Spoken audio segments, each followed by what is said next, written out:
Hi friends, ಎಲ್ಲರೂ ಹೇಗಿದ್ದೀರಾ? ಇವತ್ತು ನಾನು ಚಿಕನ್ ಸುಕ್ಕ ಹೇಗೆ ಮಾಡೋದಂತ ಹೇಳಿಕೊಡ್ತೇನೆ, ಬನ್ನಿ ನೋಡುವ. ಇನ್ನೂ ಯಾರೂ ನನ್ನ ಚಾನೆಲನ್ನು ಸಬ್ಸ್ಕ್ರೈಬ್ ಮಾಡಲಿಲ್ಲ, ಪ್ಲೀಸ್ ಬೇಗ ಬೇಗ ಸಬ್ಸ್ಕ್ರೈಬ್ ಮಾಡಿ.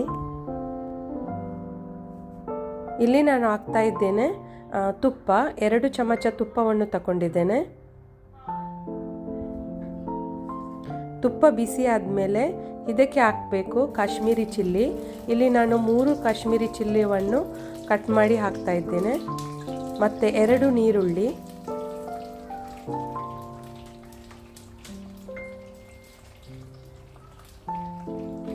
ಇದನ್ನು ಸರಿಯಾಗಿ ತುಪ್ಪದಲ್ಲಿ ಫ್ರೈ ಮಾಡಬೇಕು. ಇದಕ್ಕೆ ನಾನು ಈಗ ಹಾಕುವ 4 ಗ್ರೀನ್ ಚಿಲ್ಲಿ ಮತ್ತು 2 ಸಿನ್ನಮನ್ ಸ್ಟಿಕ್ ಮತ್ತು 4 ಕ್ಲೋವ್ಸ್, ಇವೆಲ್ಲವನ್ನು ಸರಿಯಾಗಿ ಫ್ರೈ ಮಾಡಬೇಕು.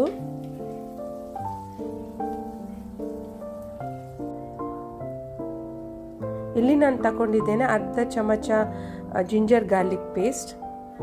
ಇದರ ಹಸಿ ವಾಸನೆ ಹೋಗುವ ತನಕ ಸರಿಯಾಗಿ ತುಪ್ಪದಲ್ಲಿ ಫ್ರೈ ಮಾಡಬೇಕು. ಈಗ ಹಾಕ್ತಾ ಇದ್ದೇನೆ 2 ಟೊಮೆಟೊ ಕಟ್ ಮಾಡಿ ಇಟ್ಟ ಟೊಮೆಟೊವನ್ನು ಹಾಕ್ತಾ ಇದ್ದೇನೆ. ಟೊಮೆಟೊ ಸಾಫ್ಟ್ ಆಗುವವರೆಗೆ ಸರಿಯಾಗಿ ತುಪ್ಪದಲ್ಲಿ ಫ್ರೈ ಆಗಬೇಕು.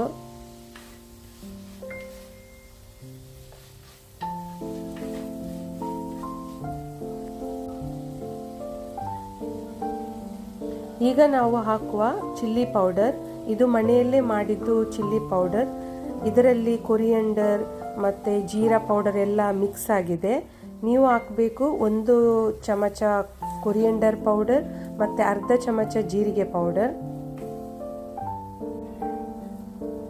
ಈಗ ನಾವು ಹಾಕುವ ಅರಸಿನ ಹುಡಿ, ಇಲ್ಲಿ ನಾನು ತಗೊಂಡಿದ್ದೇನೆ ಅರ್ಧ ಚಮಚ ಅರಸಿನ ಹುಡಿ. ಇವೆಲ್ಲವನ್ನು ತುಪ್ಪದಲ್ಲಿ ಸರಿಯಾಗಿ ಫ್ರೈ ಆಗಬೇಕು.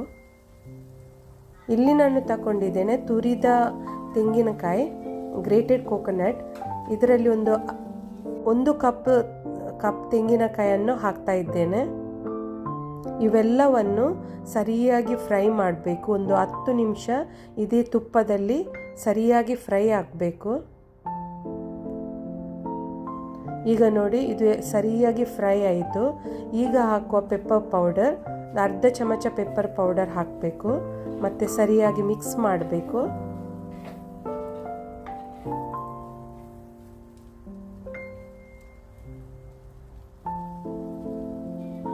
ಈಗ ಹಾಕುವ ಕೋಳಿ ಚಿಕನ್, ನೋಡಿ ಕಟ್ ಮಾಡಿ ಇಟ್ಟ ಚಿಕನನ್ನು ನಾನು ಹಾಕ್ತಾ ಇದ್ದೇನೆ. ಇಲ್ಲಿ ನಾನು ತಗೊಂಡಿದ್ದೇನೆ 1 ಕಿಲೋ ಚಿಕನ್.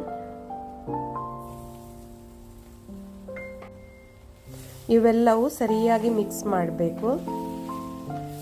ಇದಕ್ಕೆ ನೀರು ಹಾಕುವ ಅಗತ್ಯ ಇಲ್ಲ. ಸರಿಯಾಗಿ ಈ ತೆಂಗಿನ ಎಣ್ಣೆ ಮಸಾಲದಲ್ಲಿ ಸರಿಯಾಗಿ ಮಿಕ್ಸ್ ಆಗಬೇಕು.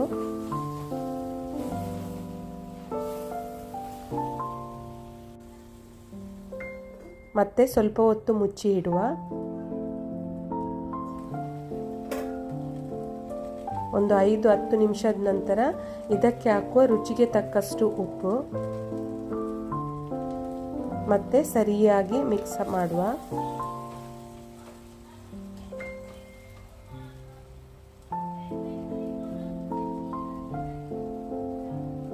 ಈಗ ನಾನು ಹಾಕ್ತಾ ಇದ್ದೇನೆ ಟ್ಯಾಮ್ರಿನ್ ವಾಟರ್. ಇದನ್ನು ನಾನು ಒಂದು 15 ನಿಮಿಷ ಮೊದಲು ನೀರಲ್ಲಿ ಹಾಕಿಟ್ಟಿದ್ದೆ, ಅದರ ನೀರನ್ನು ನಾನು ಹಾಕ್ತಾ ಇದ್ದೇನೆ. ಎಲ್ಲವನ್ನು ಹಾಕಿ ಮುಚ್ಚಿ ನೋಡಿ, ಒಂದು 15 ನಿಮಿಷ ಚಿಕನನ್ನು ಬೇಯಿಸಬೇಕು.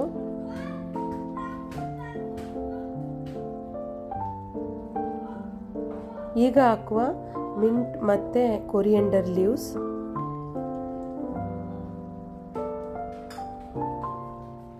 ಮತ್ತು ಸರಿಯಾಗಿ ಮಿಕ್ಸ್ ಮಾಡುವ.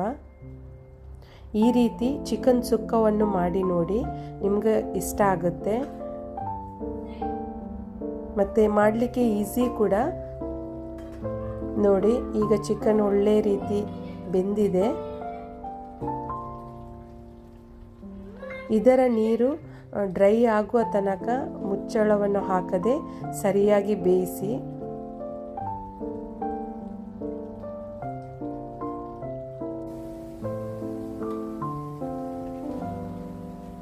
ಈಗ ನೀವು ನೋಡ್ಬೋದು ಚಿಕನ್ ಸುಕ್ಕ ರೆಡಿಯಾಗಿದೆ. ಇನ್ನೊಂದು 10 ನಿಮಿಷ ಇಟ್ಟರೆ ಅದರ ನೀರು ಡ್ರೈ ಆಗ್ತದೆ ಮತ್ತು ಸರಿಯಾಗಿ ಚಿಕನ್ ಸುಕ್ಕ ನೋಡ್ಬೋದು ನೀವು. ಒಳ್ಳೆ ರೀತಿಯಲ್ಲಿ ಬಂದಿದೆ ನೋಡಿ. ಈ ರೀತಿ ನಿಮಗೆ ಇಷ್ಟ ಆದರೆ ಒಂದು ಲೈಕ್ ಮಾಡಿ. ನಾಳೆ ಬರ್ತೇನೆ ಇನ್ನೊಂದು ರೆಸಿಪಿ ಜೊತೆ. ಬಾಯ್ ಬಾಯ್.